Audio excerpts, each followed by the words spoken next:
Oh, hey everybody, and welcome back. Right. I don't really know what to say about this one. I didn't actually think I needed to sort of explain myself, right, about stuff, but I was watching a lawful masses with Leonard French video on yes, you can be too smart to be a police to be a cop, and I left a comment stating like basically like the choice. Hang on, I'll put the comment up and you can read it yourself here, right? And I got a reply to that comment. And you can see the reply to that comment and my reply to the comment here now. Right, that being said, it got me thinking. Morality is completely subjective, right? I mean, completely. It's morality is in the eyes of the person that has it's what they base their character and judgment on. To be quite honest, it's like the judgment of right and wrong. Human action, actually that's probably almost a dictionary definition of that shit, but still. Actually, tell you what, let's just double check that, right? There we go. Moral, of concerned with the judgment of right and wrong of human action and character, teaching or exhibiting goodness, correctness, character, behaviour, conforming to standards of what is right or in behaviour virtuous. Right, yeah, so that works, right? That explains what morals are, but it depends on subjective interpretation, right?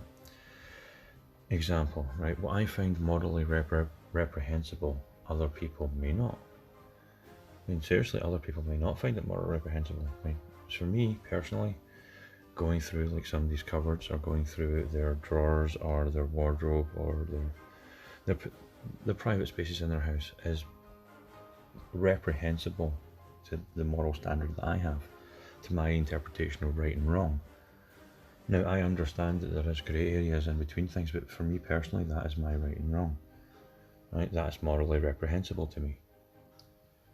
In turn, or on the other hand, if you want to put it down to something like that, I don't find it against my morals or morally reprehensible to stake a violent toucher of children, stake them down to the ground and leave them to the crows, right? Or to put it another way, I have no problem with staking someone down, a paedophile, rapist, whatever, as long as they're found guilty, stake them down and leave them and let them fucking rot. But see, I don't find that morally reprehensible, but other people will be like, that's fucking terrible. Right, if you find that terrible and you think that's reprehensible morally, let me know in the comments below and hit that dislike button, because trust me, it's all engagement, it does me wonders. Cheers. Right, but if you do agree with me, hit the like button. Right, leave a comment down below telling me why you agree with me. Either way, let me know what you think.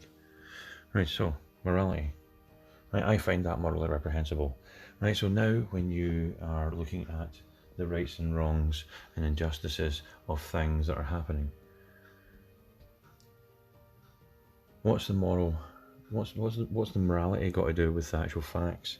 Now, some people bring the moral argument, which is to me the emotional argument, right? Because when you bring in morals is subjective, like offence is subjective, like comedy is subjective. You know, all these things are subjective, but yet all these things are ruled by one moral authority. As Styx Hexenhammer once stated, it's a moral pandemic, or like the satanic panic of the 80s, or the Reds under the bed of the 60s, 70s, whenever that was.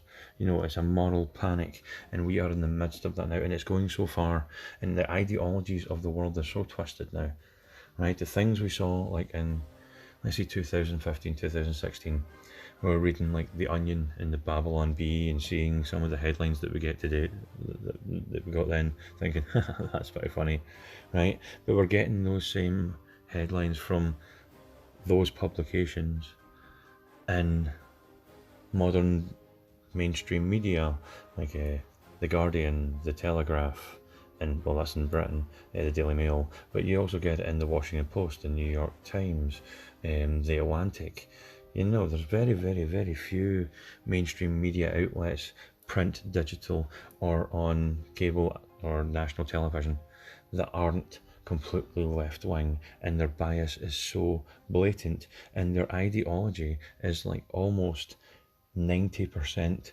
against the mainstream ideology of the countries that you're in. It's just insane how this happens.